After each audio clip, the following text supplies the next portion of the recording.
Look how my mind plays. Little bit of fame, little bit of hate, little bit of change. Watch the craze, keep it sane, don't fade away. Look how my mind plays. Little bit of fame, little bit of hate, little bit of change. Watch the craze, keep it sane, don't fade away. Look how my mind plays.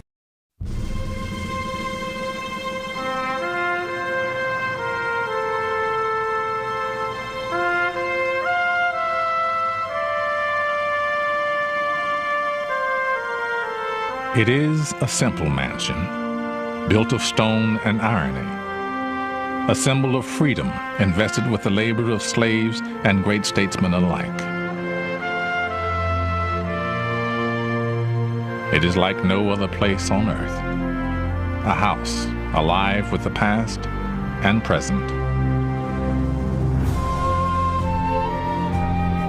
I deem this reply a full acceptance of the unconditional surrender of Japan. That a strong and a confident and a vigilant America stands ready tonight. It is an odd place where the monumental and the mundane coexist. Then to provide a nuclear strike capability against the Western Hemisphere. Therefore, I shall resign the presidency effective at noon tomorrow. It is where the most critical decisions in our history are made, and where any American can visit. And of all the things that American independence means to you and to me and to our. My fellow Americans, our Constitution works. Here, the people rule.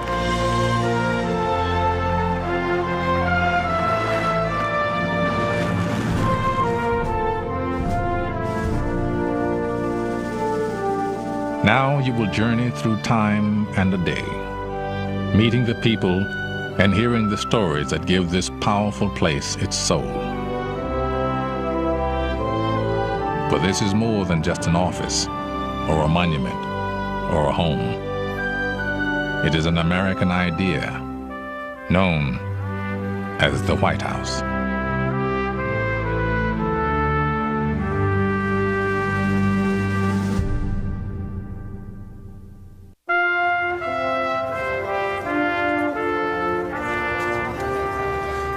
It is the most familiar building on the American landscape, a house that embodies almost all of American history. Yet we know little about it. From the outside, it remains a distant symbol, but inside, the idea comes alive.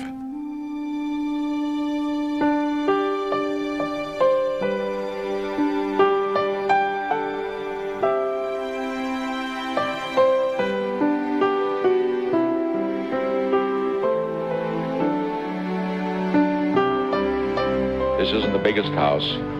Many are, and most, and even smaller countries are much bigger. This isn't the finest house, but this is the best house. It's the best house because it has something far more important than numbers of people who serve, far more important than numbers of rooms or how big it is, far more important than numbers of magnificent pieces of art. This house has a great heart, and that heart comes from those who serve.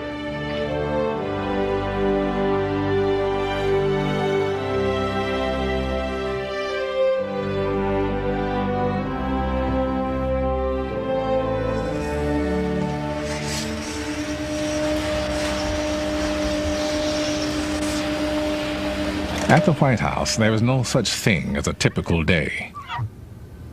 For those who serve inside, today will be one of the most intense. These people, stagehands to history, are preparing the House for the visit of Russian President Boris Yeltsin. Hi, Brenda. This is Gary Walters, the White House. How are you today? Fine. Is Jerry in? Each time a foreign leader visits the White House, the president has an opportunity to showcase the power and heritage of the nation in a setting that embodies them in every wall, floorboard, and stone. This is the symbol not only of the presidency, but in the eyes of the world, of the United States of America. Nothing compares to the simplicity and the strength. Nothing in the world like it. Black tie, the dinners, and we'll start off with the private reception. Very shortly, the Yeltsins will arrive. To ensure a flawless visit, there are briefings on 1,000 details of protocol and timing. But in terms of the movements, the arrival back here by the car, going up to the stage. The high point of the visit will be the state dinner tonight. Dramatic, entertaining, and essential, the state dinner is the ultimate expression of White House power. Not a thing. Not a thing. Okay, we're going to start the escorts out to the South Lawn now. Everyone has More than 200 reporters will cover the visit of the Russian leader. It will begin in a few moments with a carefully orchestrated event called the arrival ceremony. Would you repeat the name again, please? Ladies and gentlemen, this is an audio check from the South Lawn of the White House. Checking 1, 2, 3, 4, 5, 6, 7, 8, 9, 10. 10, 9, 8, 7, 6, 2 on each, 5, the long side, 1 on 4, 3, 2, 1. I am Mrs. Gore. I am Secretary Christopher. You've got to give enough room for them to get past here. Right. I am Mrs. Shelley Koshfield. Are you excited about being here today? Yes. Okay. On the draw. Forward.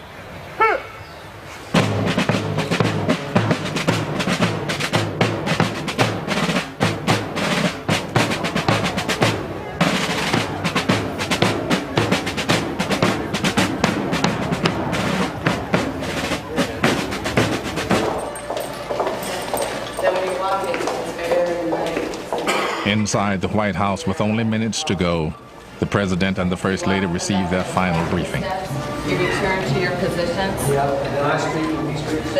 commander will give you. So I say a sentence and I stop. Exactly. Okay, and the interpreters are to your left. Okay, the press is all you're facing the press. Afterwards, you come back in here and then we'll upstairs.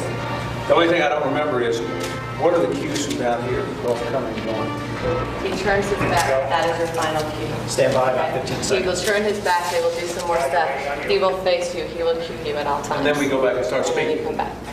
Okay. That's when you come. No, when you come, that's when you come down. And then we bring you back to the stairs. Just remember the consecutive. Okay. Interpretation. Yep. Okay. Any of your remarks are on the subject. Sunglasses. Okay, we ready? Okay. Yeah, do you need to Well, they will let us know. Okay, when they pull up,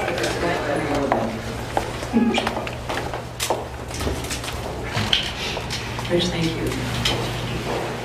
You have to do that. Sneeze. This is legal.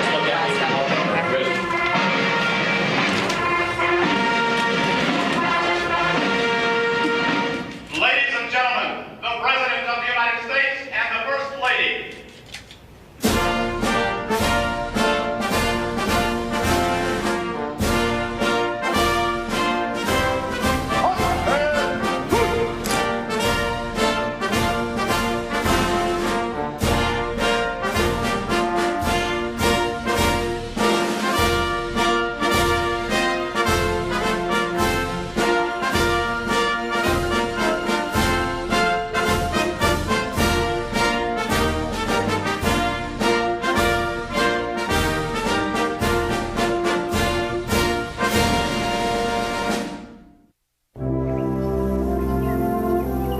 The White House is so universally recognized today that it's hard to imagine when it didn't exist.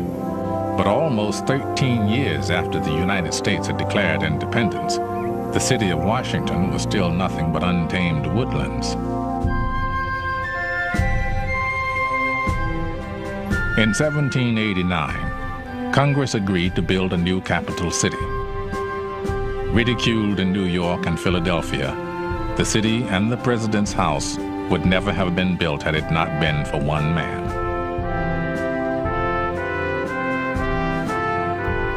Washington wanted the city built. By law, it had to be occupied by November the 1st, 1800, and many forces were acting against this new city in the wilderness. Washington wanted it. He wanted it in the middle of the country. He wanted it on the Potomac River, and he was determined to have those buildings because in having the buildings, he would have his capital. Since the idea of a president was new, no one knew what a president's house should look like. Thomas Jefferson suggested a competition to find the best plan, and $500 was offered for the best entry.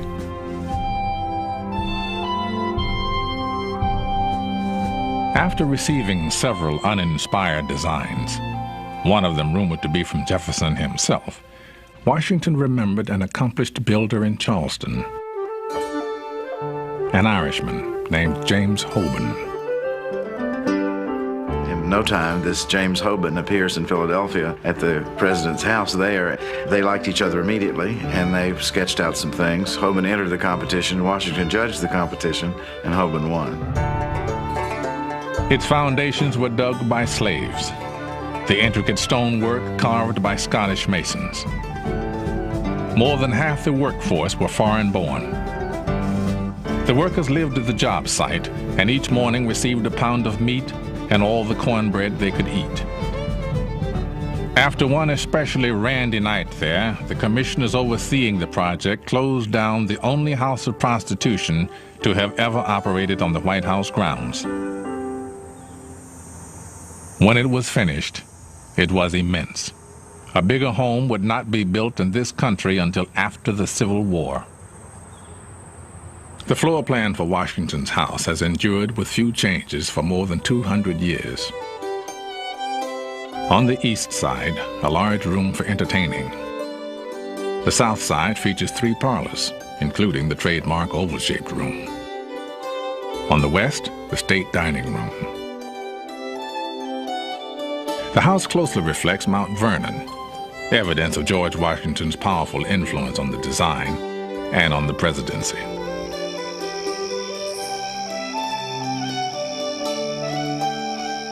He would walk into a room crowded with people and a hush would fall over the room. Children would be playing in a room and there would be silence when he came in. He had a very majestic appearance and way about him. He was self-effacing. He wasn't pompous or flashy in any way. He had a natural majesty about him that poor John Adams, who followed him, never could fill those shoes. But Washington did, and Washington got his way. One time they tried to change the size of the grounds to be around the new palace, as they called it, and Washington wrote a letter, a rather curt letter, about how it was going to be, and at the end he simply wrote, "I require it."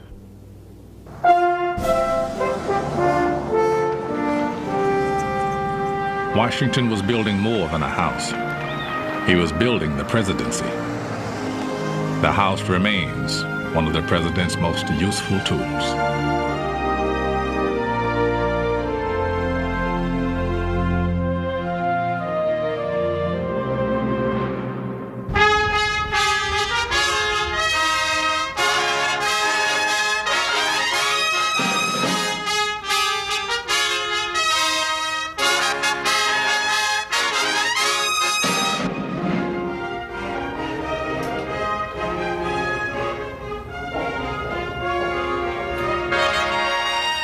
Today, the power of the symbol is inescapable, something every visiting leader learns upon arriving.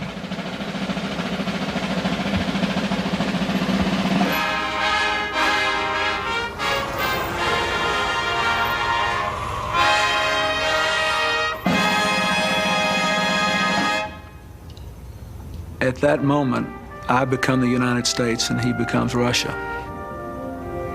And we stand for all of our people. And if this state visit goes well, then it's proof that the Cold War is really over and we're making a newer and better world.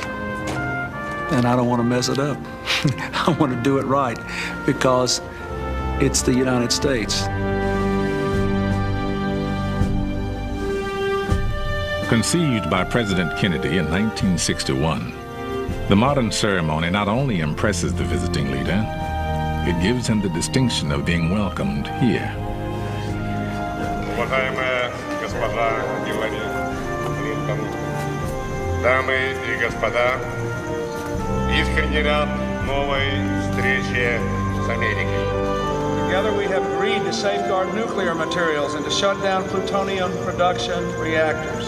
Вместе мы согласились обеспечить безопасность ядерных материалов в кораблях, таких как терроризм, ухудшение окружающей среды и организованную преступность. Together we can and we will make a difference not only for our own people, but also for men, women, and children all around the world.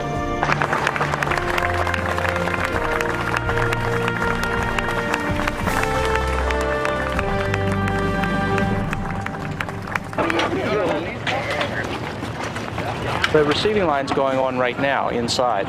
President and Mrs. Clinton are receiving the official party. We have a full day, full slate in front of us. We have some canopies to put up yet, flower material to put around. There's a lot of activities going on yet. See you later. All right, Jim, what else we got?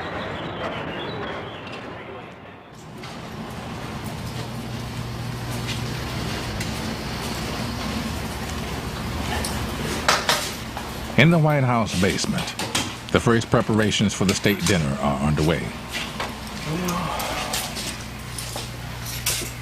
Here, the butlers will find some of the 1,500 different pieces of china to set tonight's tables. It's one of 100 different tasks the White House staff will finish in their push to the dinner, now 10 hours away. Upstairs, in the entrance hall, a receiving line welcoming the Russian delegation is concluding.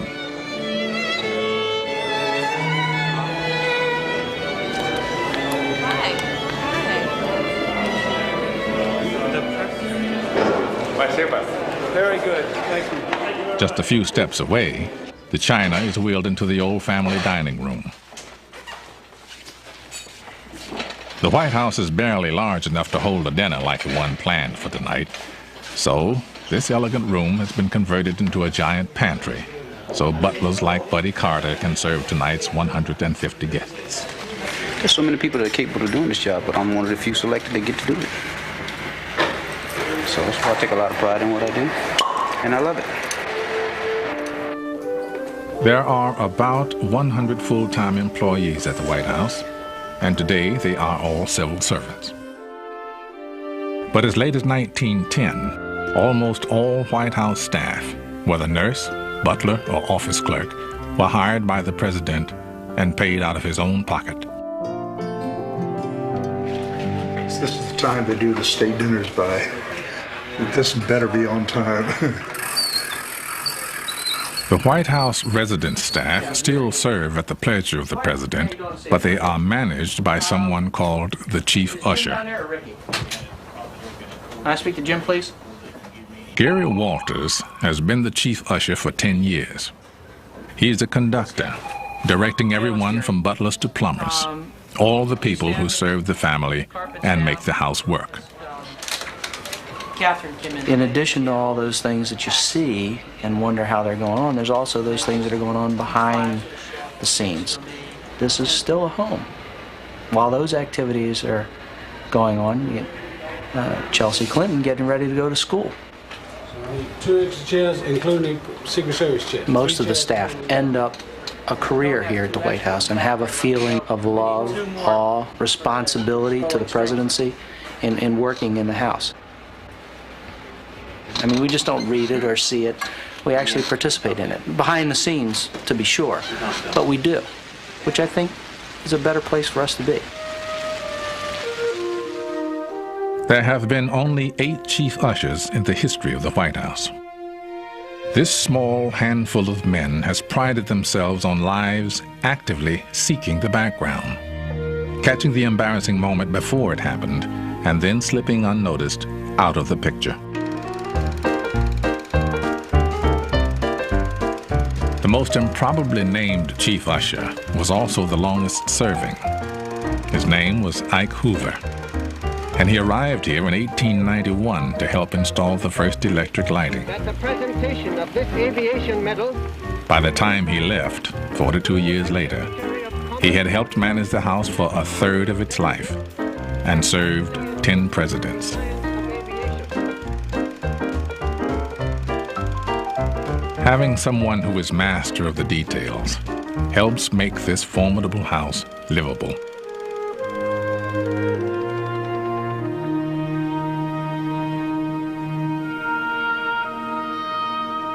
When you walk into the White House and know that you're going to be living there, it's really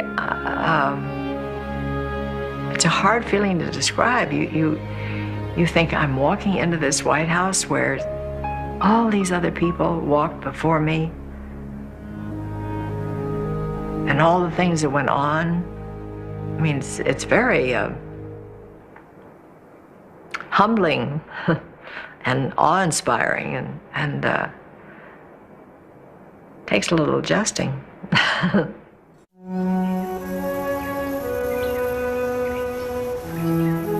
Although he built the house, George Washington died before it was finished. John Adams, intimidated by the expense of running such a home, said he'd prefer a row house instead. But Washington's house held irresistible allure. And on the night of November 1, 1800, Adams became the first president to sleep in the White House.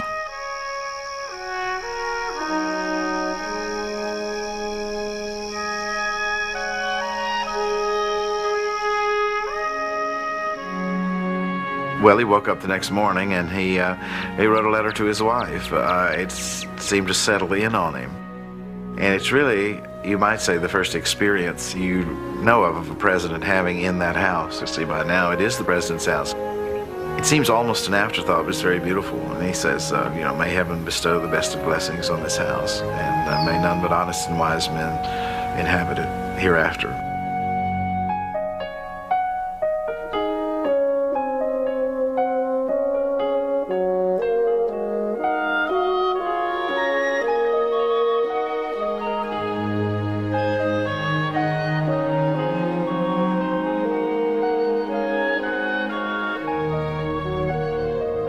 The White House was imbued with intense historical meaning for me.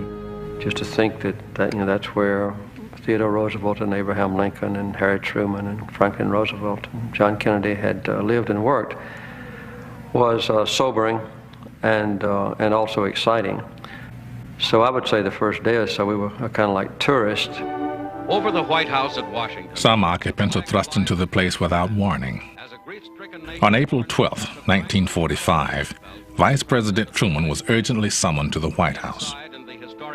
When he arrived, Eleanor Roosevelt told him the news. "Harry, the president is dead." A stunned Truman asked if there was anything he could do.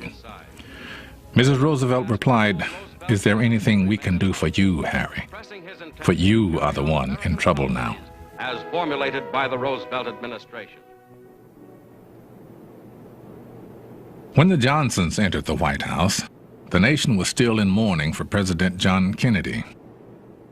One of the times that was a throat-gasping time for me was the morning of December the 22nd, when I came down to the first floor, where all of the chandeliers had been draped in black net, and to come back and see that gone, and the Christmas tree brilliantly alight. I think we had it in the blue room. That was just, you just gasp with sort of relief, and now we are started, and life will go on. For the first families, from the moment they move in, life goes on in the public eye. For their own sanity, there must be a refuge. And at the White House, it is upstairs. Only above this stair is privacy absolute. Never, while a presidential family is in residence, may cameras pass beyond this gate. Cameras above the first floor are still rare because this is where the families live.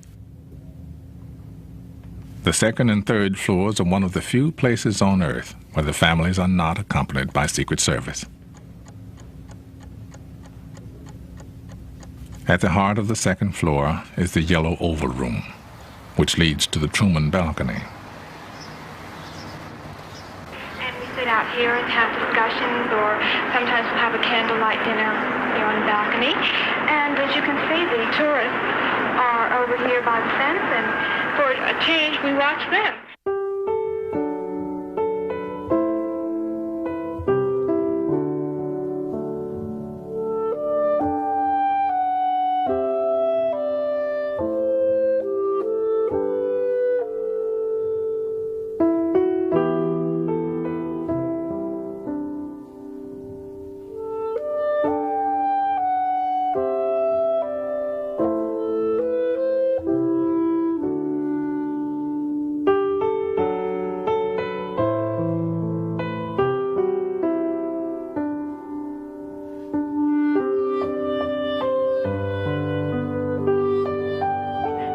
He'll come up here even after 12 o'clock and work on a speech or think about a problem. Where he usually thinks about these things is in this chair.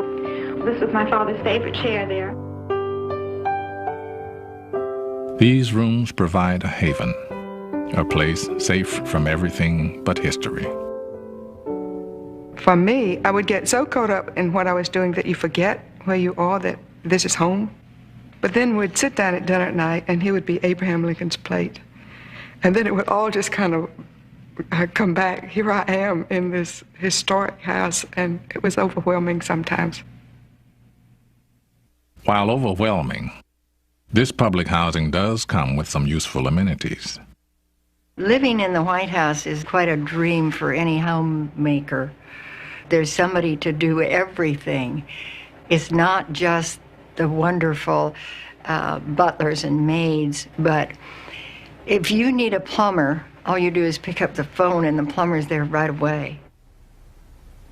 Well, when President Johnson first came into office, the chief usher called me up and said, the president wants to talk to you about this shower. He said, come up. So I came up, the president stepped off the elevator coming down, going to the Oval Office that morning. So he told me he wanted more water, colder water, and he said, if I have to, I'll go over to the Elms and take my shower.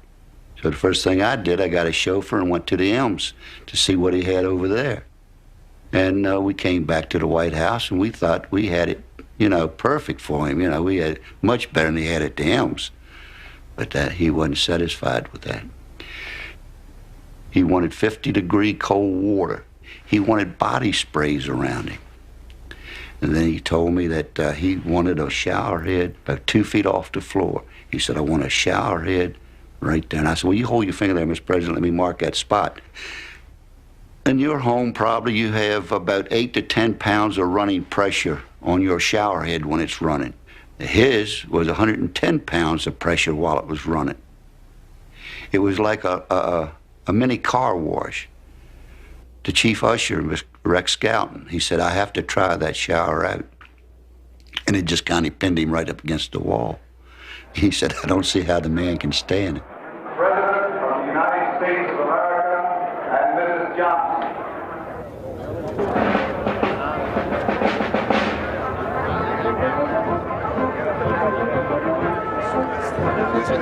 Involves a more mature level in the U.S.-Russian relationship. In the Rose Garden, Presidents Clinton and Yeltsin honor World War II veterans from both nations.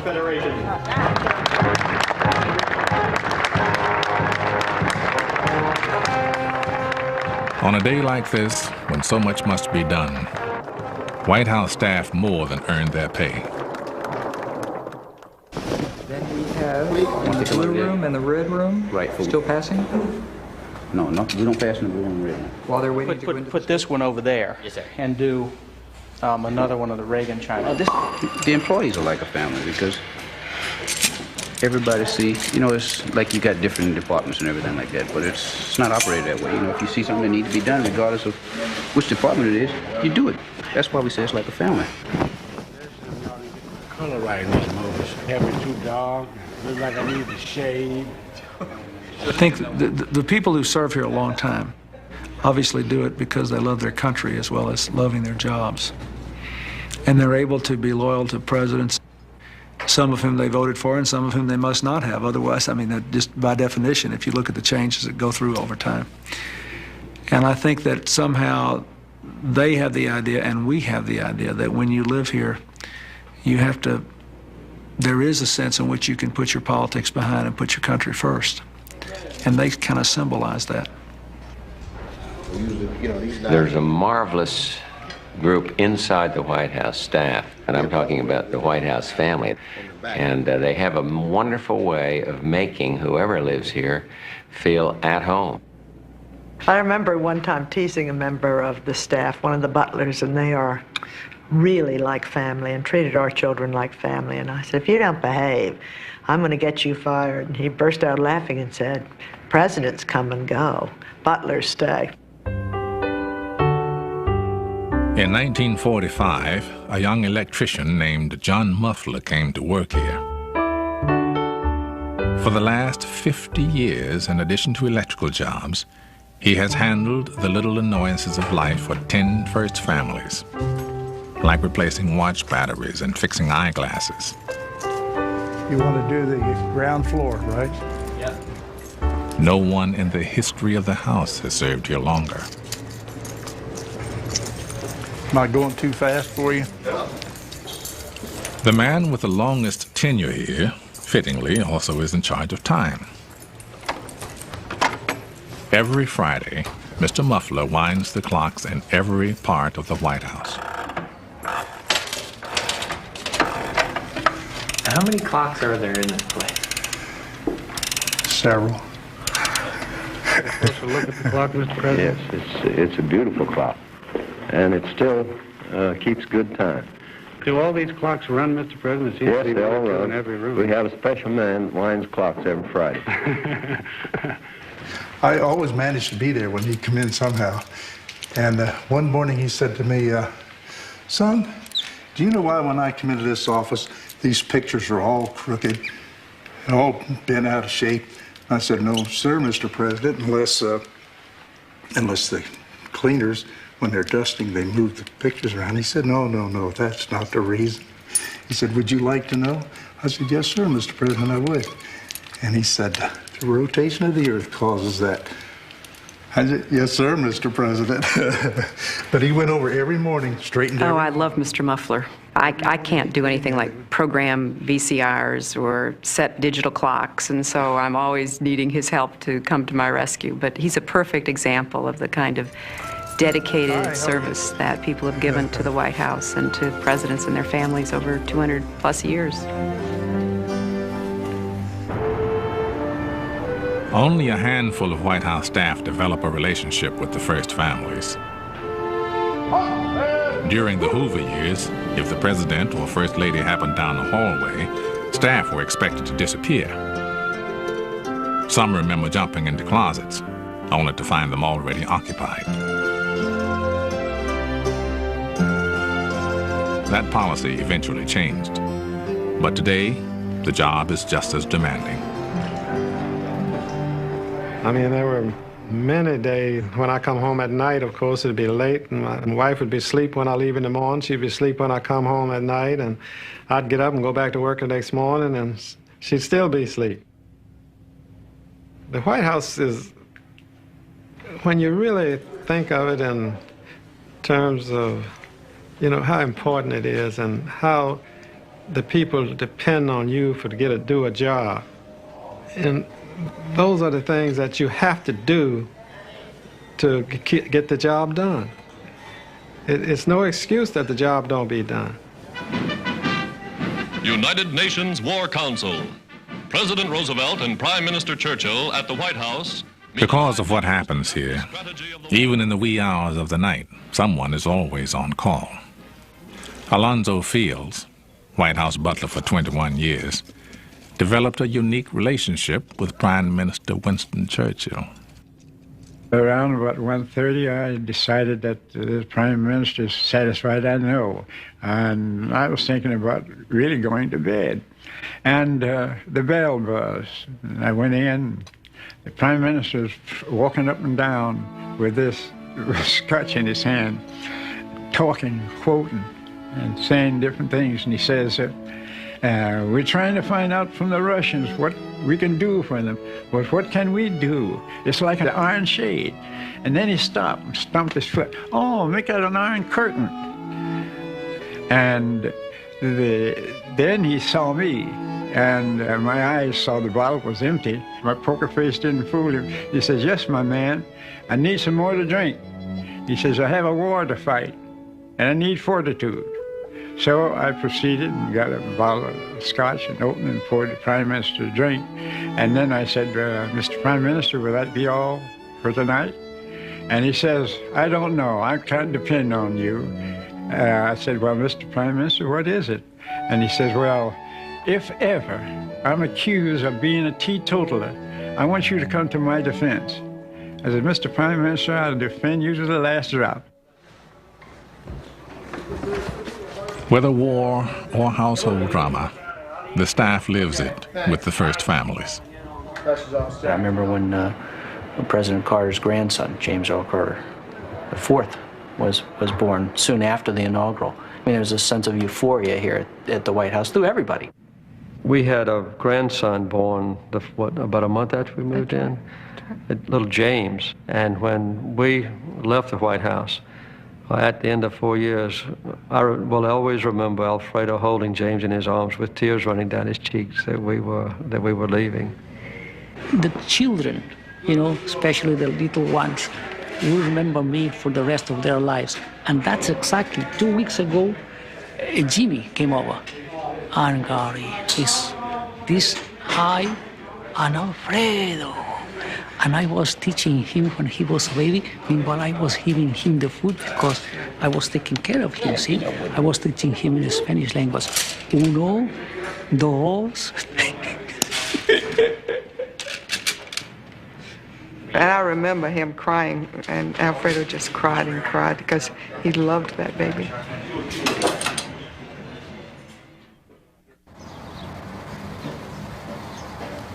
Okay, Dave, start her up. Take her up. Crank it up. Today, the great sandstone walls of the home are being restored. Patrick Plunkett is the master mason. You know, it's 200 years old. It's showing signs of age. Some very badly decayed stones that have been messed around with over the years with all sorts of different types of cement patches. They need some tender loving care, if you like, you know?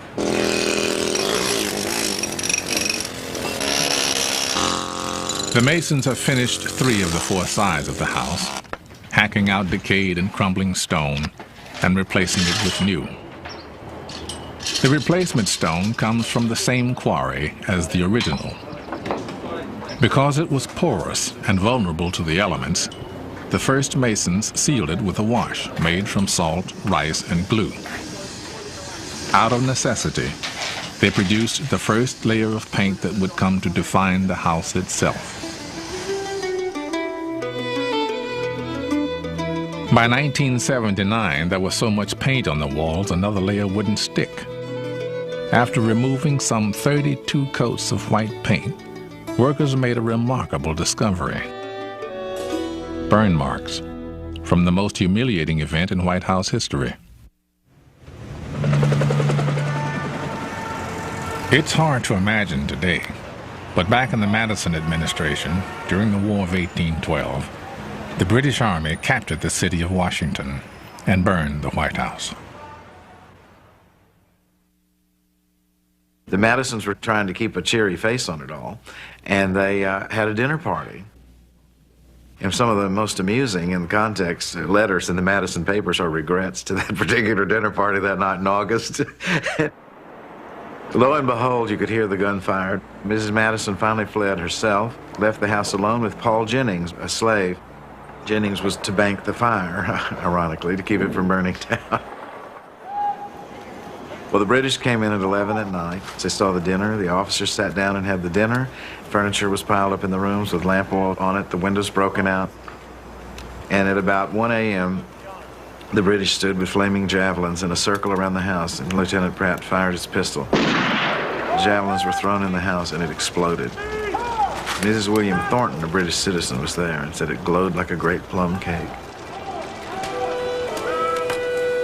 The White House is reduced to ashes except for the stone walls that General Washington had cherished so.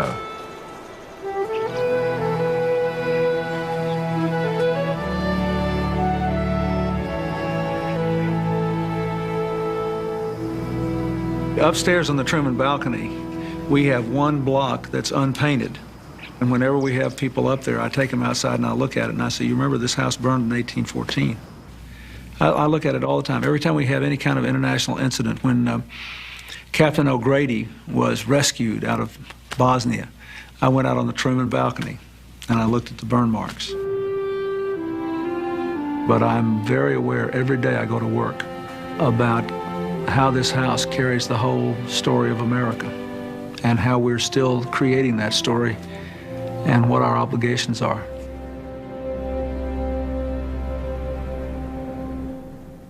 Excuse me, please.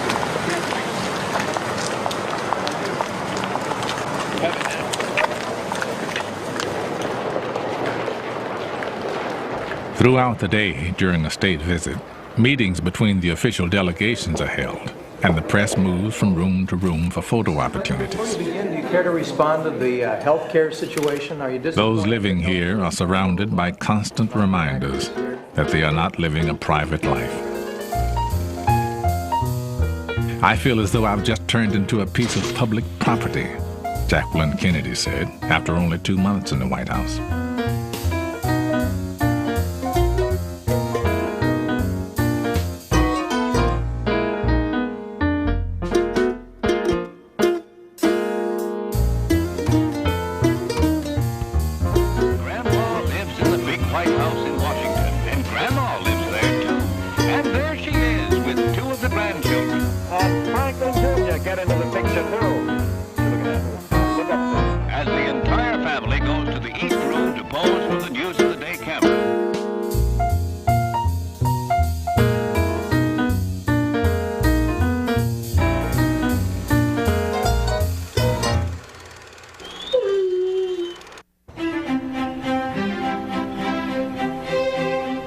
The incessant activity swirling around the White House belies the fact that it sits in the middle of a quiet 18-acre garden.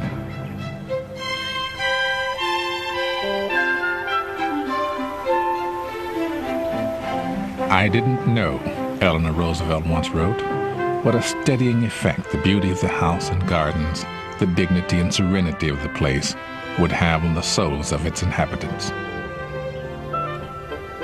I love to get out and walk all over the place and look at the trees and recall the presidents who planted so many of those historic trees.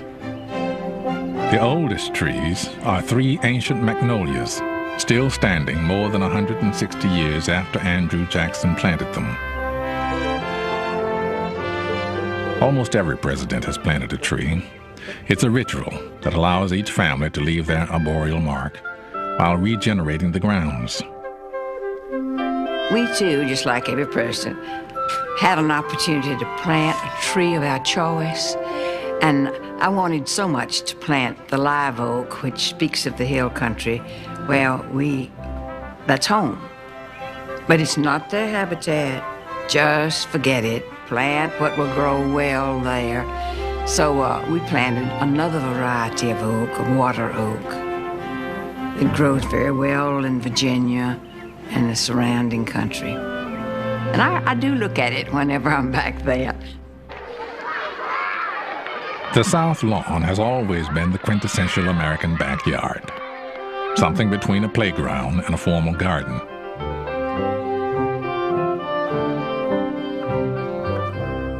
President Wilson kept a flock of sheep here, and he also welcomed the first autogyro.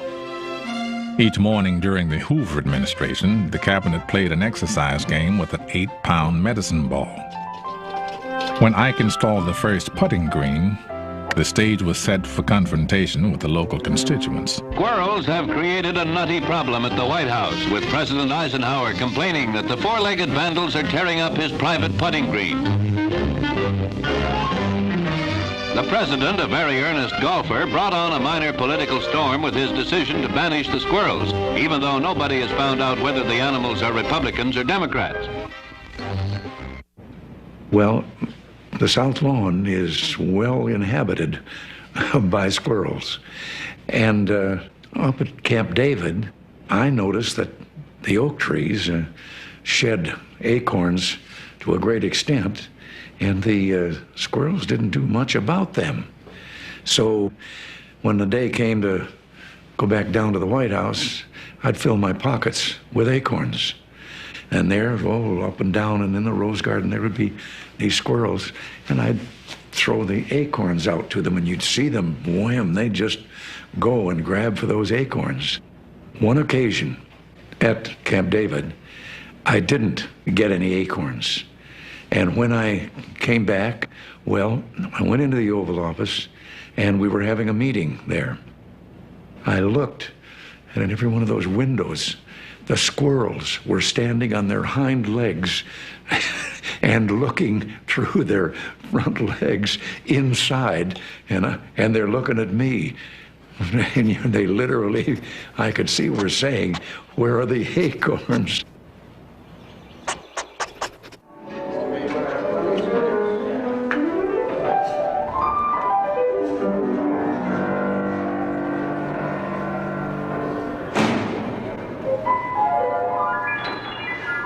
At about 3 p.m., the pianist for tonight's entertainment practices in the East Room. One floor below, in the White House kitchen, Chef Walter Scheib is gearing up for dinner, now only 5 hours away. Anybody in the map room like we did last time around? No, I don't think in the China room. In addition to the normal pressure to please, turn-of-the-century chefs had to routinely serve 7-course family meals and 20-course state dinners. The pleasures of these meals were not lost on President Taft, who tipped the scales at more than 300 pounds. Though a success in the kitchen, the chef's handiwork was causing problems elsewhere. White House bathtubs proved too narrow for Taft. To his consternation, the president was frequently left stuck in the tub. White House ushers were sent scurrying to find a proper vessel. When it finally arrived, it was 41 inches wide, could hold nearly 65 gallons of water, and all the men who installed it. Tonight's guests will be served low-fat yet elegant fare. An appetizer of ginger-marinated salmon, rack of lamb, a salad of mixed greens, and one of the legendary White House desserts. That's a really nice color there, very nice blonde.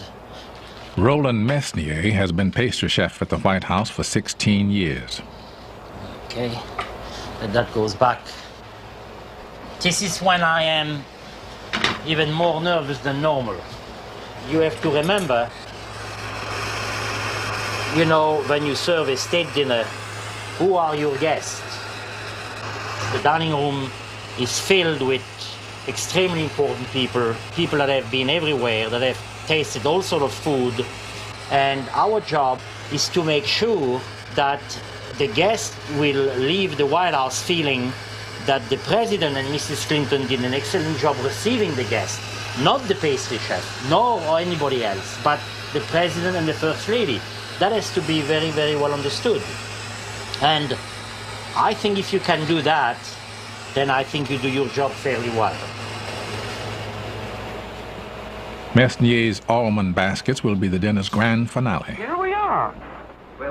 Not only backstage. It's a type of culinary touch that has always attracted the attention of gourmets, including Julia Child. Henry Haller, who was born in Switzerland, had his training. While history has recorded the names of almost every White House chef, the names and lives of the kitchen assistants and the servants who toiled on the staff have gone largely unrecorded.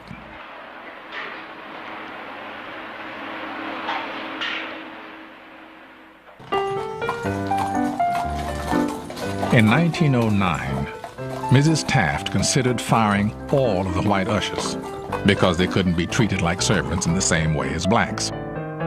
She was persuaded not to. Despite the discrimination, black Americans who worked here then created a vibrant world. Their White House positions placed them in the upper strata, of Washington's black society. James Coates, Adolph Byrd, and Arlen Dixon. I remember the first 3 butlers I met during the Taft administration. Lillian Rogers Parks, a White House seamstress for 30 years, was introduced to that society by her mother, Maggie Rogers, a maid to Mrs. Taft.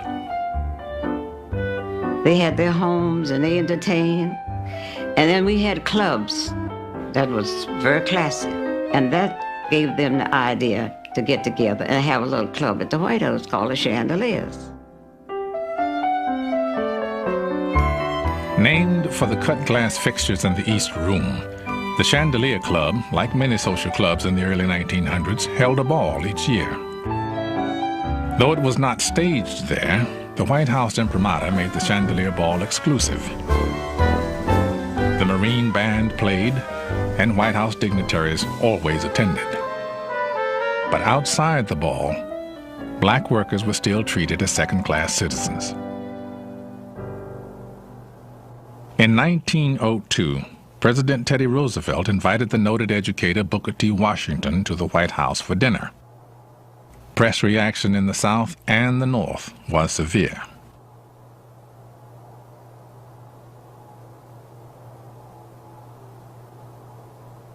Roosevelt was chastened. No black American received another social invitation to the White House for 28 years.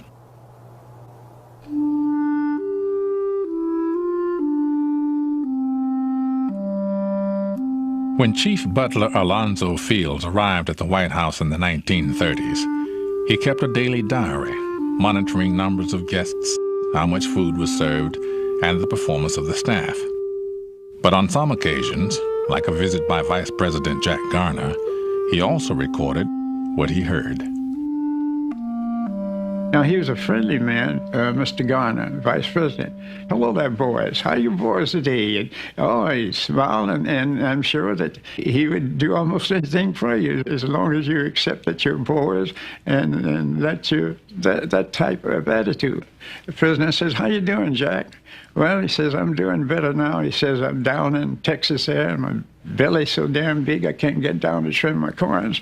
And I got an old nigger doctor up here that comes in and works on my feet. Now, boss, if you have any problem with your feet, I'll send him over to you.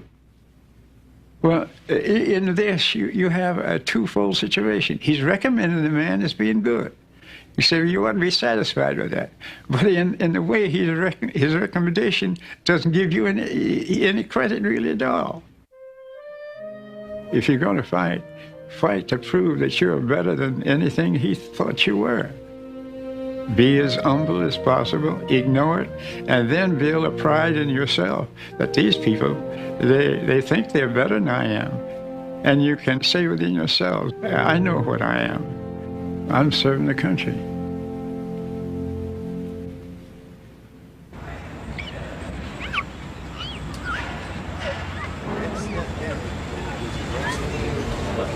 In the entrance hall, the honor guard practices for their ceremonial march later this evening. Okay. Slowly wheel. They are performing a kind of ritual that helps define what has become a national shrine. For the occupants of the late 1800s, the White House was too small and not nearly grand enough for the nation's aspirations. There were frequent and elaborate plans to expand or even abandon it. I don't think the White House would have survived the late 1860s had it not been where Lincoln had lived.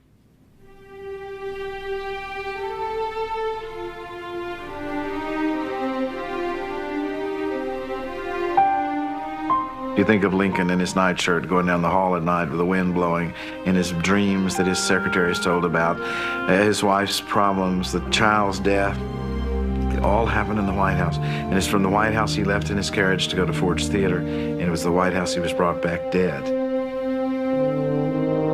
It's not too excessive to say that Lincoln sanctified the White House. Shortly after Lincoln's death, the first White House photographs became publicly available.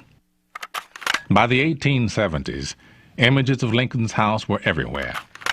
But for many, Simply having a picture wasn't enough. Local police records are littered with reports of otherwise respectable young ladies being arrested for clipping tassels from White House draperies and chairs. Law-abiding relic hunters could actually purchase White House furnishings. Throughout the 19th century, china, chairs, and carpets were routinely auctioned to raise money to redecorate the house.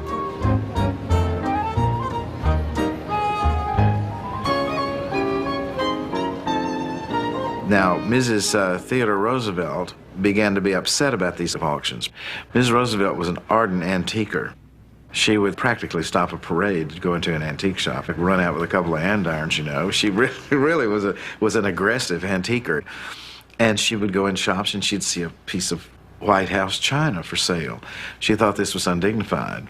So the practice started then of when White House china was beyond use, it was put in tow sacks and smashed. If you inherit a cup and saucer from great-grandmother and think you've got something, you better hide it because she probably swiped it. Our fascination with the house is driven not just by its history, but by the uncanny truth about who is eligible to live there. It is true, literally true. No one can deny it, madam. Your son certainly can wind up in the White House. Of course, the odds against your boy are 1 to 3 million. But the odds are even worse today. But the possibility of it makes the idea of the people's house seem plausible. Up until World War II, visitors could walk right in and wander through the state floor parlors.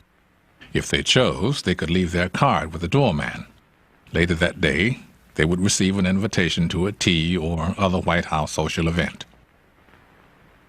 And that got so democratized, people would pay a cab driver and he would take 20 cards and he'd go back and drive under the portico, and the butler would come out and stick the tray in the car window, and they'd pile the cards on there and take them in, and then the invitations would go out. I was talking to a man the other day who had a convertible around the World War II period, and it started to rain, and he couldn't get the top up, so he just drove in the White House under the north portico and got out and put his top up and drove on. Don't do that today. It's the way it used to be done.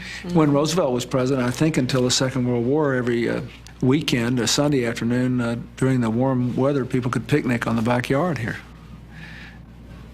You know, it's just different now. When people abuse their freedom, then we have to live with more restrictions. And so it's regrettable, but we still try to keep this house accessible. Because after all, we're just temporary residents here, and it belongs to the people of the United States. That's what a democracy is all about.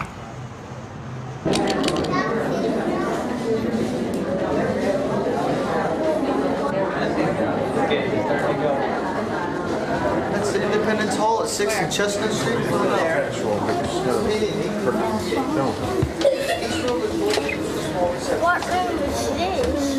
this? Blue room.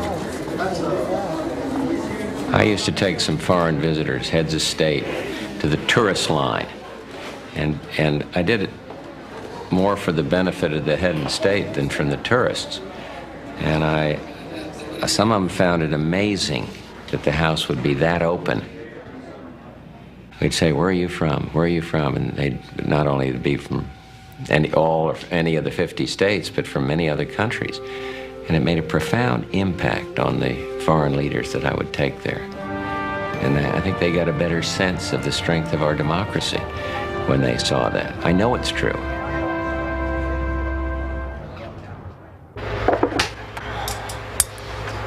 Now, this is what we call pulled sugar, which is simple water, glucose, and lemon juice. With only hours to go before the evening begins, pastry chef Roland Mesnier is finishing tonight's culinary grand finale. Until you feel that you are, that the Rubens is wide enough, because as you pull it thin, it will get narrow on you. So that's just like a baby. Very, very careful. You have to kind of tickle it and massage it and be nice to it. See, look at these. Precision and timing is the key to a beautiful Rubens. it makes you very nervous because of the kind of material we're using. See, I mean, you can see it shudders just like these. I mean, you know, one touch and that's it.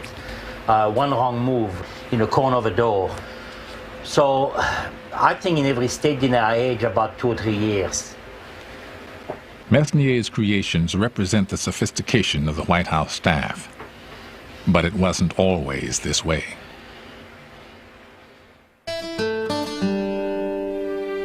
At the end of the 19th century, the president's house reflected the manners of a frontier nation, not the style of an emerging imperial power.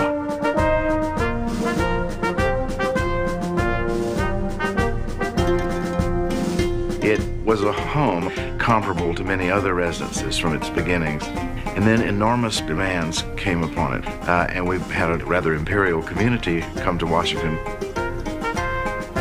General Grant, goodness, he went out and got an old orderly in the military that was a friend of his to come be the chef.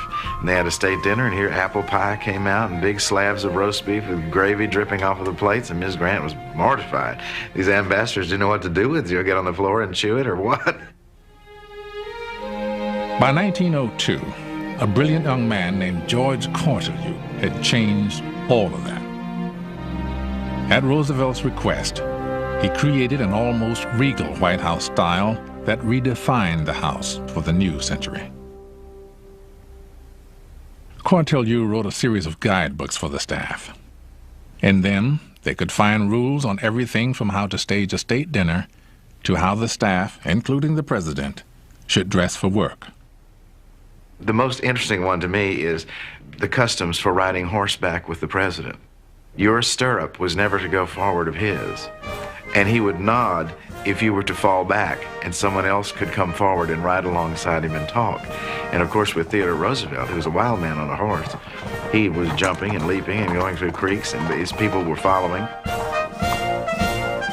As part of the new look, Teddy Roosevelt officially changed the name of the mansion. The new letterhead read simply, White House, Washington.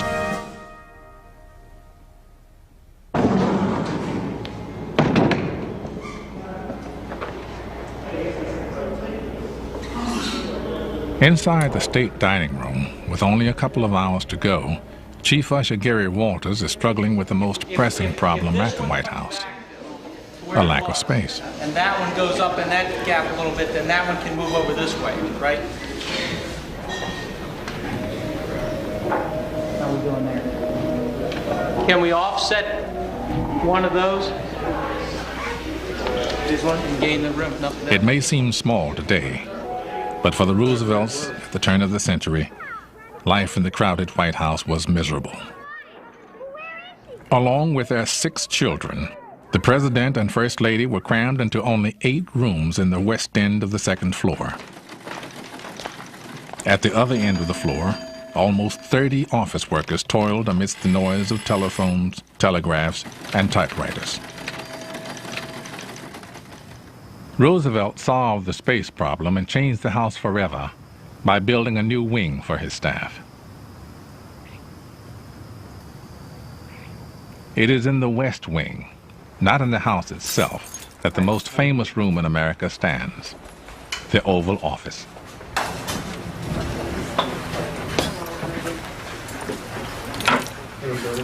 Heidi, how you doing? They're with me, it's okay.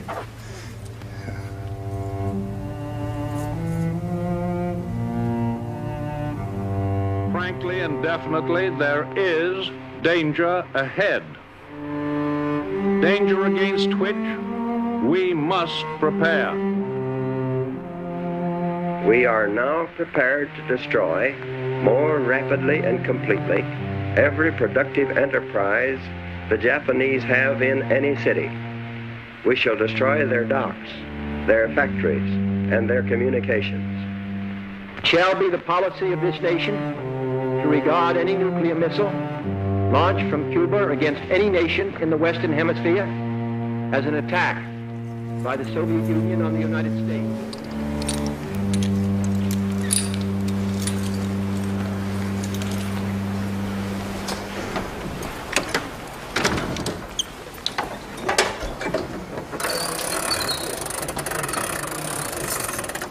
Because of the history that has been made here, the White House is the most potent symbol of power in the world.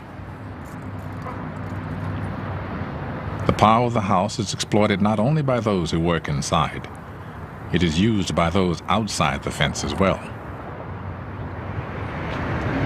Give this Bible to President Clinton, this God's Victorious Army Bible. You know, I gave away $50 of my food money to buy President Clinton's Bible. This young is not Joe. Hey, hey. We have turned everyone to his own way. What America really needs is a good fight all around.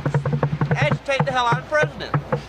I mean, he's the one, he's big cheese. Lord bless you, Mr. President. Father, I give you praise in Jesus' name. I give you praise, sweet Jesus. Today, the White House is an obvious and irresistible target for protesters. But early in the century, the idea of protesting at someone's home would have been considered a terrible breach of manners. On January 10th, 1917, the nation was shocked when women suffragists began to demonstrate. It was the first time a picket had ever been conducted at the White House. The New York Times described it as petty and monstrous. Others called the picketing a piece of impudence, deluded and dangerous. The nation, one editor wrote, is shamed. For their brazen gesture, 97 suffragists were jailed for 6 months without a trial. Their arrest was eventually declared illegal, and the right to protest in front of the White House confirmed.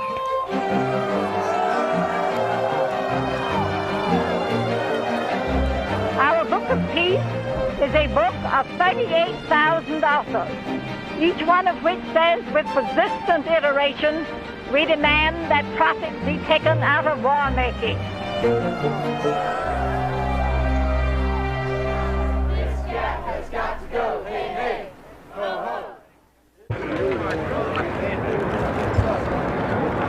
Lou, President Clinton has confirmed that the Bosnian Muslim-led government has now asked that the... Perhaps the greatest incentive to protest at the White House is the presence of so many reporters inside the fence.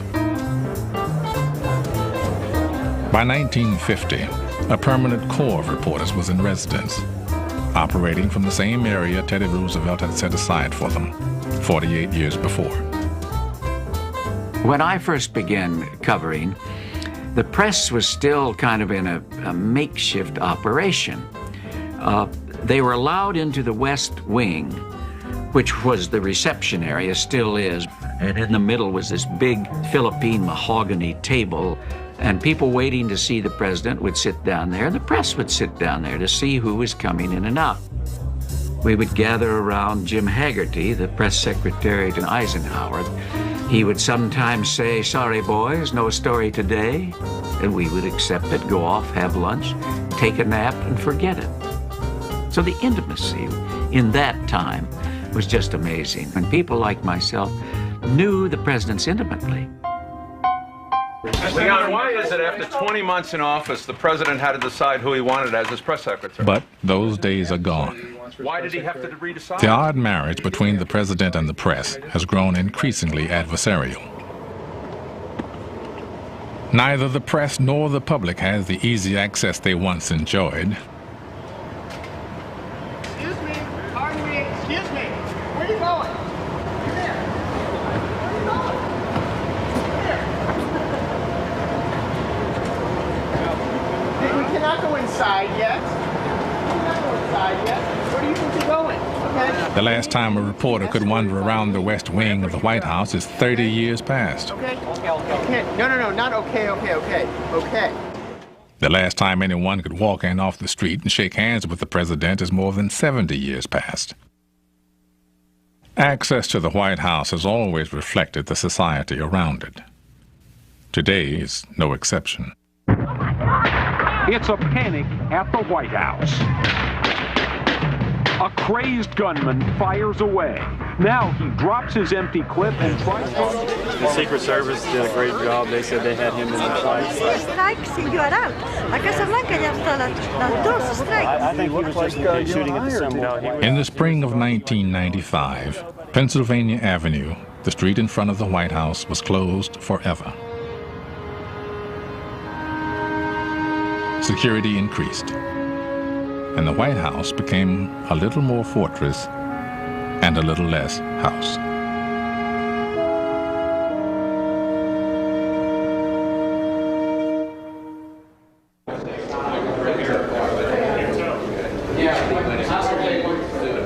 By 6 o'clock, an hour before the first guests arrive, the White House staff is in a whirl of final preparation.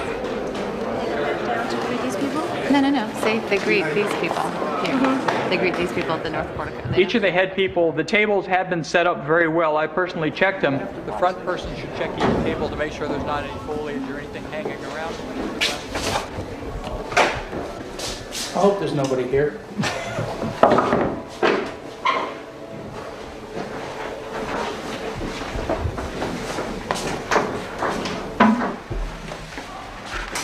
It's those mundane chores that have to be done.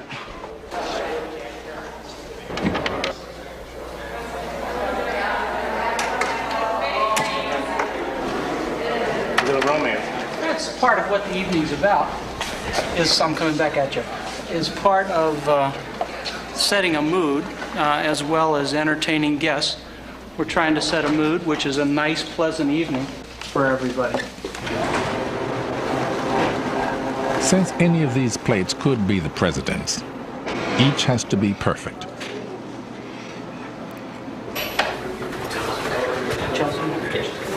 Okay, good enough. You gotta know what you're doing. Not just anyone can serve the president and his guests. Besides careful training, each of these waiters has undergone an FBI background check. Oh, no problem. How's your bowling game? The state dining room, like the rest of the house, is ready. But Gary Walters isn't taking any chances. If the chief usher had made a similar inspection of the house 45 years ago, he would have found a few things out of place. In 1948, the White House was completely gutted. The floors that Jackson, Lincoln, and 2 Roosevelts had walked across were gone. By 1947, with the house crumbling around them, the Trumans moved out. Not since 1814, when the Madisons retreated from the British, had a president been forced to abandon the White House. The house had been used hard. Everybody's in a hurry there. The clock goes like that. When you needed a new bathroom, you just drilled the timbers and sent pipes through. If you needed a sink, if you needed wiring, drill. It was like a cheese. Plaster would powder down from the chandeliers, and at one point, one of the chandeliers jumped down a few links on the chain. When the White House reached the breaking point, Gerald Ford was a freshman congressman on the Public Works Committee. The president summoned them for a tour of the ragged home. I can still recall vividly his taking us into the East Room and pointing to a corner where the ceiling had sagged 18 inches. And he said, under no circumstances would he stay there with his family. Truman was working on sacred ground. He had to save the old house, but build a new one in its place. Workers saved the doors, fireplace mantels, and windows. They copied the details they couldn't remove. As they rebuilt it, the inside of the house was put back exactly as before. Though it was now constructed of steel and concrete, Jefferson and Lincoln would have easily recognized their old home. You know, when you think about it, it's President Truman and George Washington who did the most to the whole place. But it took a President Truman to do it. An antiquarian would have had nightmares. Oh my goodness, the original beams. Truman said the original beams, well, cut them into boards and panel the basement rooms with them. And the idea is preserved. That's really what it is. The idea of the house and the symbol is bigger than any material part of it. And that has remained intact and is really more powerful than ever today.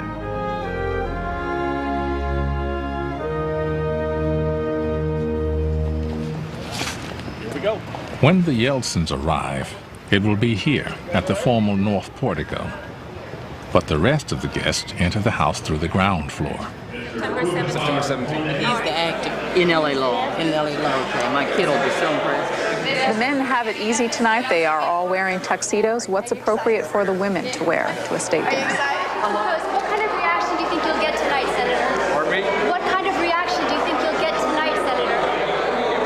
From whom? These people are all very appropriate. All the attention betrays our fascination for these people, for they are our stand-ins. We want them. The photographers opened the house. Their images take us there to visit and dine with the president, because the vast majority of us cannot. On the left there, Steven Spielberg.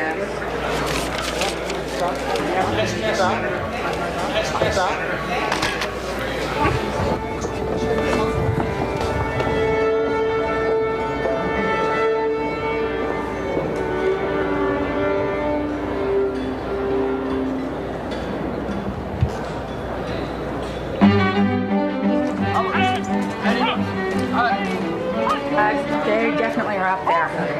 Please, and have her call the usher's office right away. Thanks. We need to keep an open line. We need to keep an open line with the push upstairs. Okay, it's on the master button. All the guys on the drinks. The drinks can come up. John's up waiting on President and Mrs. Get ready to come down. Move into the dining room, please. Please, one second. No. Okay. Troy, when it's really intense, the tempo starts going up and up. Do you ever forget that you're actually in this historical place? Oh, yeah, I guess so. We have to have an open In a line way. upstairs. I just tried. There comes somebody out to say, they're coming, they're coming. Where are they? Where are they? By the time the president and first lady reach the first floor, everything is ready. All the preparations have led to this moment. Now all they need are guests.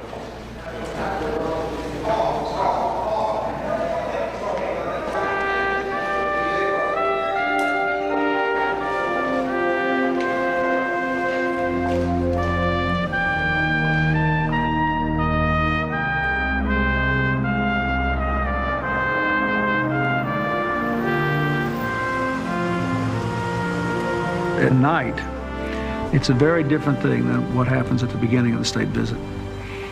We will have worked all day long, and the visit will either have been a success or a moderate success or maybe not so successful, but what you want to do at night is to at least seal the best possible relationship you can between the leaders and the countries.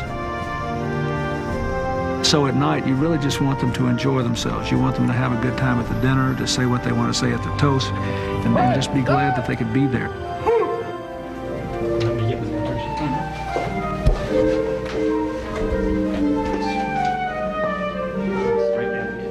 In the family's private quarters on the seldom-seen second floor of the White House, one of the most critical moments of the visit unfolds.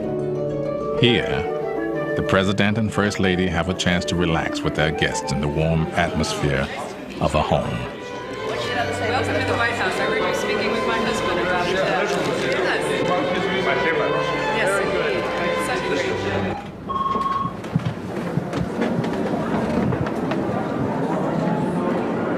The press waits at the foot of the grand stair, where in a moment, one of the most formal ceremonies of the state visit will occur. The Presidential Entrance March. I did get the only question, I think, Jim. That's your question.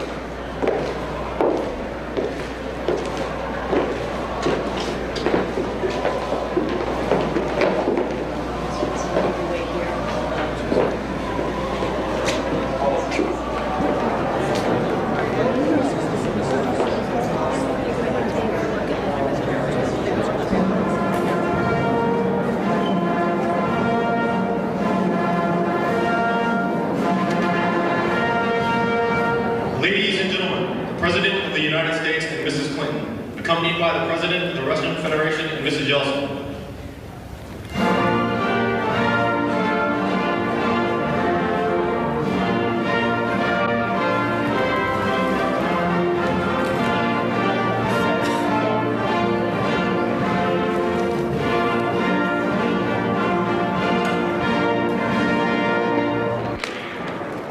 The receiving line is charged with excitement because, famous as the guests may be, they are about to meet the two most powerful men in the world.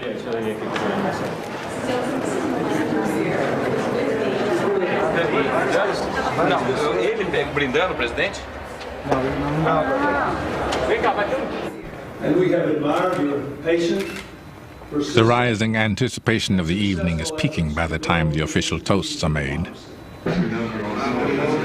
President Yeltsin should be finished any minute now. He's going a couple minutes over his 5 minutes. He's up to about 8 minutes now speaking. Got the signal. And finally, dinner begins.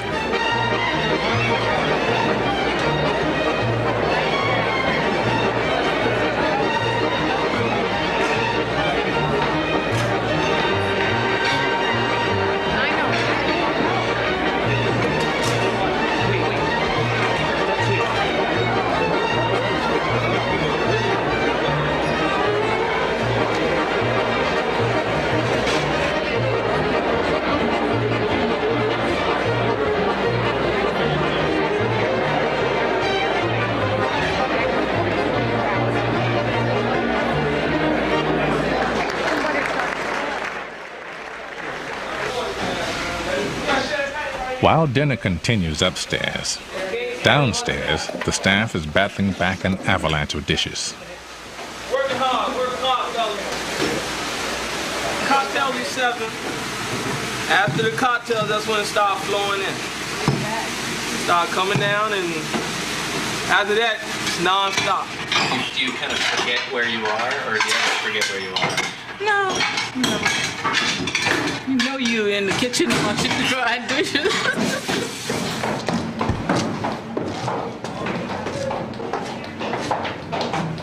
At the top of the winding stair that connects the two worlds, days of work are about to pay off for pastry chef Roland Mesnier. Lime sherbet with a vodka mousse in a nougat basket with fresh golden and red raspberry and peaches. You can eat everything? The whole thing. The whole thing? If you're hungry enough, you eat the whole thing, yes.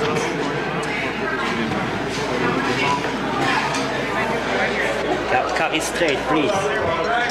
Curry very straight, please. On evenings like these, dinner is followed by a performance in the East Room.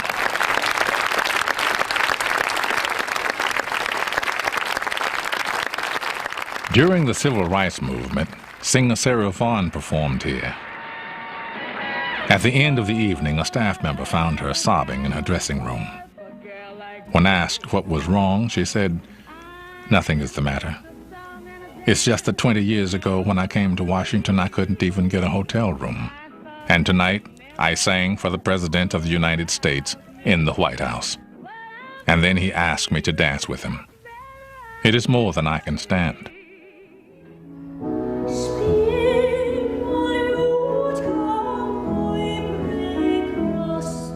Tonight, diva Kathleen Battle lends her voice to the house.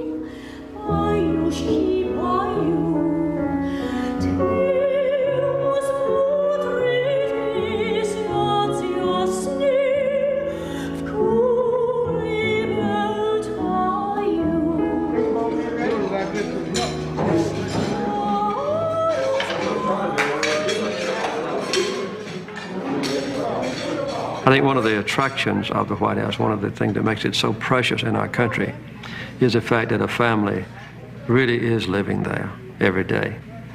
That it's a center not only of political power and prestige on a global basis, but has that human touch of individuals enjoying life within those, I guess you might say, hallowed halls.